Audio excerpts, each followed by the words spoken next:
muito boa tarde. Seja bem-vindo a mais uma transmissão, mais uma entrevista aqui no Tempo e Dinheiro. E vamos falar sobre o mercado do boi gordo nessa reta final, por que não, de 2023, faltando praticamente 40 dias até a virada do mês. Poucos dias úteis até lá, porque nós temos ainda algumas festas de final de ano pela frente. São essas festas que trazem uma certa expectativa, um alento para o mercado do boi gordo, se é que vai ter ou não uma reação nos preços, recebimentos 13º, bonificações, festas, enfim, confraternizações. Tudo isso é colocado pelo menos na sexta ou no sexto de expectativas para o pecuarista em relação aos preços do boi gordo. Vamos dar uma olhadinha, antes de conversarmos com o nosso entrevistado de hoje, vamos dar uma olhada no que está acontecendo lá na B3 para contextualizar, onde o boi gordo tem queda em todas as posições. Chegou a abrir o dia com preços ou cotações, aliás, o mercado futuro tem as cotações nesse momento em queda. Novembro a 238,85, dezembro 244,30 por arroba, janeiro R$245, o fevereiro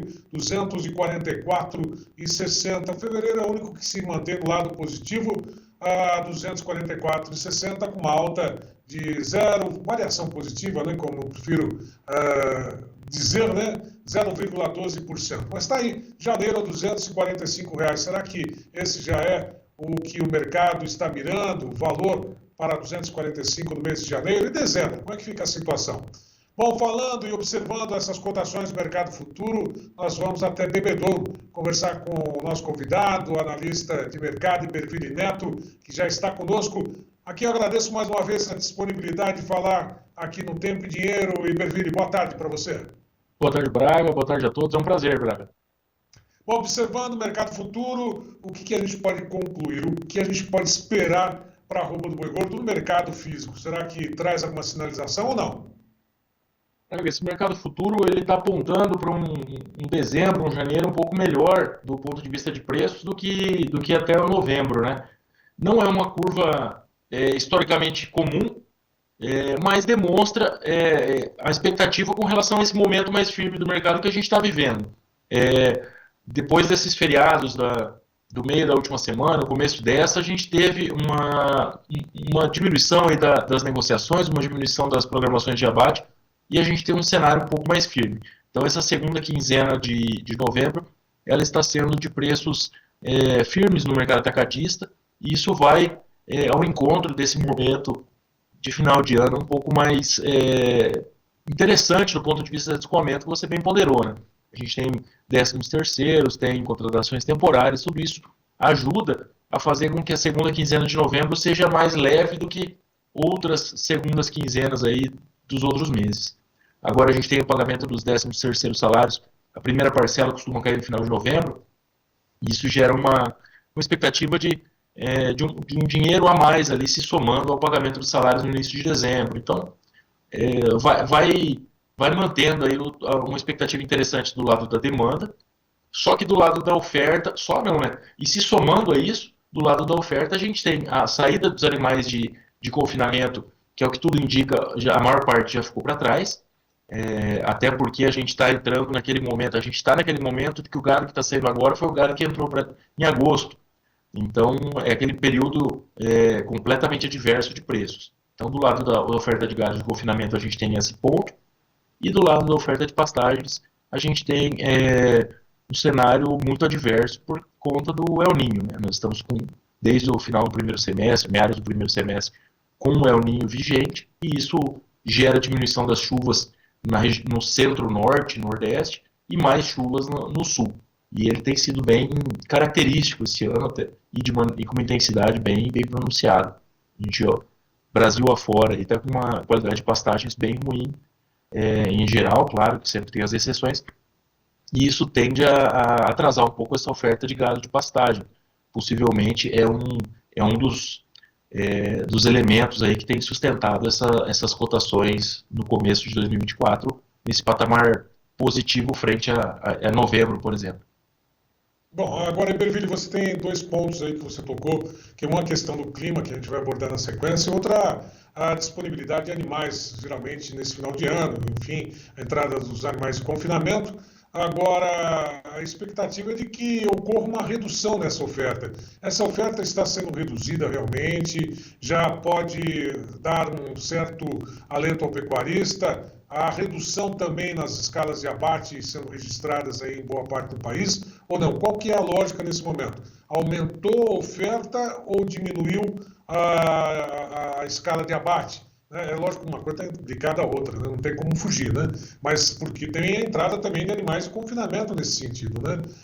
Aumentou a oferta, diminui a oferta. A gente tem observado uma redução de oferta nesses últimos dias, e até quando a gente pega os dados do IMEA, que ele aponta para. Ele estima agora, no relatório que ele liberou agora em dezembro, desculpa, agora em novembro, a distribuição do gado confinado em Mato Grosso. E a maior parte desse volume confinado esse ano, na pesquisa que eles fizeram, ela ficou em outubro. Então, segundo o IMEA, segundo as expectativas ali da amostra consultada, o maior volume de gado confinado mensal foi o de outubro. Agora, novembro e dezembro, a expectativa é de uma redução. E isso vai ao encontro daquele cenário de preços muito ruins ali em agosto, que foi, se a gente considerar 90, 100 dias, é um intervalo mais ou menos do gado que entrou lá está saindo agora. Então, vamos dizer, a conta fecha tanto com o que a gente tem observado, que é um cenário de escalas um pouco mais enxutas, um pouco mais de dificuldade de comprar boiadas, o que gera até esses preços maiores que têm sido observados, e esse mercado mais firme. A gente não, em geral, não está falando de um mercado forte, um mercado em alta, mas um mercado que vinha de estabilidade para testes de valores menores nas últimas semanas, agora ele está com estabilidade e alguns valores maiores aparecendo. Bom, de alguma forma, a questão do clima, né? Muitos produtores aguardavam um período para a recomposição, a recuperação das pastagens, né? Ainda de uma forma um pouco gradual. Isso não aconteceu, a chuva não chegou na hora certa, e a gente não pode dizer que tem pastagens suficientes aí para poder atender a essa demanda, manter os animais em pasto. Porque a suplementação ela acaba encarecendo muito também a produção dos animais, né? E por sua vez, muitos produtores acabam entregando esses animais aos preços ofertados pela indústria. Isso está virando? A gente teve esses dois pontos nesses últimos meses, Braga. A gente teve um aumento do volume de animais semi-confinados, porque, principalmente no início ali do segundo semestre, porque a gente tinha o milho em abril, maio caindo e foi para patamares muito atrativos do ponto de vista de relação de troca, e tinha também uma reposição em geral, salvo exceções, em geral interessante.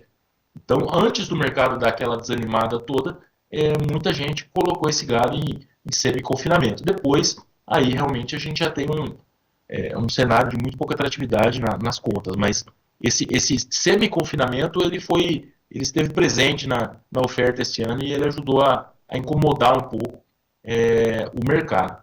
Quando a gente fala de daqui em diante, essa suplementação que você comentou, realmente, assim como lá atrás, mas lá atrás foi por estratégia pelos preços baratos ali do milho, agora uma necessidade de suplementação de última hora, ela aumenta custo e muitas vezes o pecuarista acaba optando por dar uma desafogada na lotação da fazenda quando tem gado meio no jeito ali que dá para ser mandado para a indústria, né?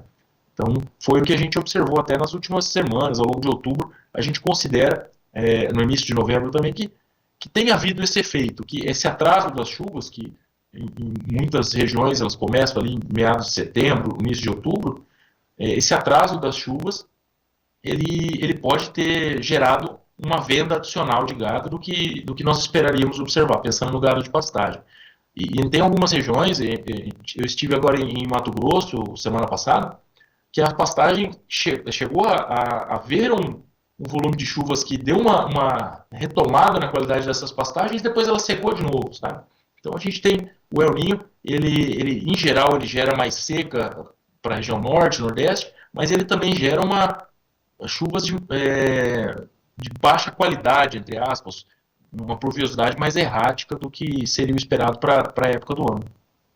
Bom, inclusive nós relatamos, né, um vídeo de um produtor, um pecuarista de Goiatuba, Goiás, satisfeito, né, com a chegada das chuvas, ainda que de uma forma irregular, na adubação de pastagens, né? Ele chegou até a comentar, não sei se o Gleidson depois consegue resgatar esse vídeo, mas comentou, né, com satisfação, a chuva está voltando e estou adubando as pastagens, mesmo que os preços ainda não sejam convidativos, mas tem lá.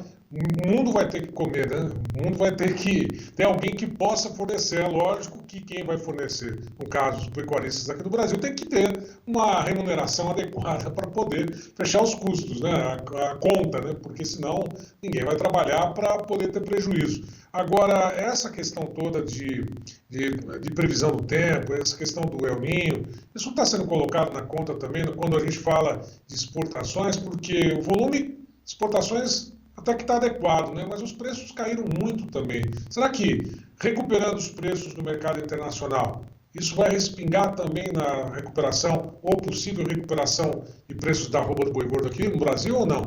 Vai demorar muito isso acontecer ou não? Braga, o que a gente tem observado no cenário internacional são os Estados Unidos com o menor rebanho da série histórica, começando em 2024 com o menor rebanho da série histórica dos últimos 60 anos. Por outro lado, a Austrália está com preços em baixa, então a Austrália tá competitiva no cenário internacional na comparação com o Brasil, está brigando bem com o Brasil no que diz respeito à precificação.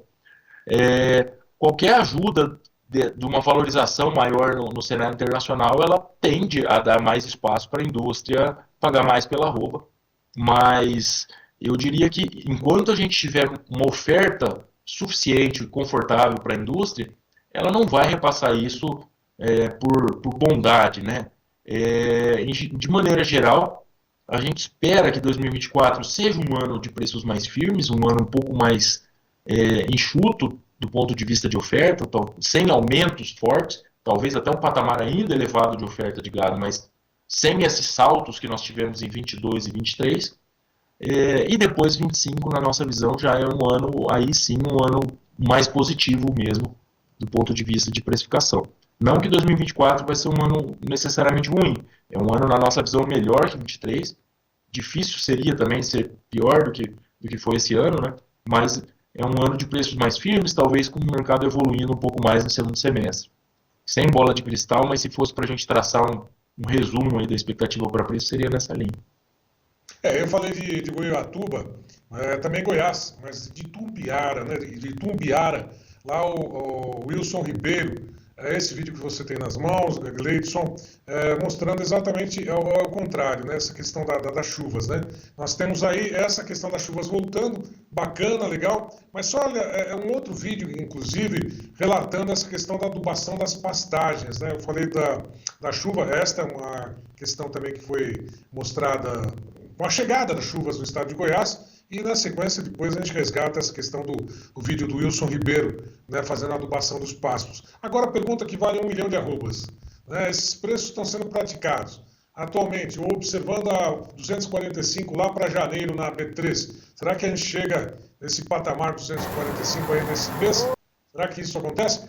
Antes de responder essa pergunta, dá uma olhada. Vamos colocar esse vídeo aí falando exatamente sobre a adubação de pastagens. O Gleidson está inclusive colocando no ponto, para poder mostrar a felicidade, né, do produtor, seja um pecuarista, um agricultor, né, porque depois de um período longo, não digo estiagem, mas um calor muito intenso, qualquer chuva que venha é trabalho, né, e não para, sábado, domingo, né, e uma hora a gente vai inclusive comentar essa questão da oferta de vacas, né, que foram para o gancho, as vacas leiteiras, né, que muita gente deixou a atividade aí porque os preços estão lá embaixo, mas é uma outra história. Dá uma olhada nessa alegria do Wilson Ribeiro, lá de Tumbiara, Goiás, fazendo a adubação das pastagens. Dá uma olhadinha. Ô, João Batista, hoje é 21 de novembro, aqui no sul de Goiás, choveu domingo, e agora nós estamos jogando adubo aí no pasto. Gado tá barato, mas nós temos que trabalhar, tem muita gente para comer. Bora, bora, bora! Ele diz que o gado tá barato, mas tem muita gente para comer, né? A conta tem que fechar, né, Iberville? O fertilizante, em relação ao último ano, ele cedeu bem, mas a arroba também caiu, né? Então a relação de troca, eu não estou com os números na manga aqui, mas ela não está historicamente das melhores, na verdade longe disso, provavelmente. O que a gente tem, estrategicamente, é que uma melhoria de qualidade das pastagens nesse momento de arroba em baixa, sim, ano de baixa, né? Agora ela melhorou nos últimos meses, mas o ano ainda é de uma arroba barata para fazer estoque. Então, esse produtor, se ele tiver caixa disponível ao melhorar a qualidade dessas pastagens e colocar mais arrobas na fazenda, é uma estratégia que tende a ser interessante. Carregar mais arrobas para esse momento de alta que a gente espera que não esteja muito distante. Tá certo. Esse momento de alta vai chegar nas projeções, não adivinhação, a gente inclusive sempre ressalta isso, ninguém tem bola de cristal aqui, mas com base nessas projeções e um consumo maior no final de ano, pode chegar aos 250 arroba, bem lógico, muito aquém daquilo que foi registrado no ano passado, mas pode chegar a esse valor. O mercado físico, o mercado futuro está lá, sempre esbarrando nesse patamar, mas o mercado físico pode bater os 250 em algumas regiões, não? Braga, a gente está falando de uma arroba que tem negociações em 245, então o 250, R$5 no patamar de arroba que a gente tem hoje, não dá para a gente descartar de forma alguma, é uma coisa bem razoável assim, de acontecer. O mercado está firme e existe a possibilidade de algum ajuste positivo, eu diria que o 250 não está fora não. Agora, quando a gente tinha uma arroba de 70, 60 reais, 5 reais, era quase 10%. Agora R$5 de 250, não vou nem me arriscar a fazer a conta de cabeça aqui, mas é muito pouco. R$5 hoje em dia é um ajuste pequeno para a rua. Então eu acho que é bem razoável. Não dá para a gente ficar apostando se tem um produtor tá com aquele gado pronto ou tem um gado fechado em confinamento. Talvez garantir um preço mínimo seja o mais indicado, porque é um gado que tem data para ser vendido. Mas de maneira geral, olhando estritamente para o mercado, eu diria que 250 não seria nada absurdo para as próximas semanas, não. Tá certo. Iberville Neto, mais uma vez conosco, e sempre que possível, quando não está em viagens, atendendo a demanda, convites, né, para palestras, eventos, Brasil afora, sempre conosco aqui no fechamento do mercado. Agradeço mais uma vez a você que vai pegar a estrada de novo, vai lá para Adamantinas, você mesmo falou para Adamantina, é isso? Então, exatamente. Boa viagem para você. Obrigado, Braga, é um prazer, contem conosco e um abraço a todos. Muito obrigado, Iberville, até mais. Bom, por aqui nós ficamos com essa transmissão, logo mais eu volto com outras informações, trazendo o fechamento do mercado para você que nos acompanhou nessa tarde de quarta-feira, dia 22 de novembro. Logo mais nos vemos no fechamento do mercado. Até lá!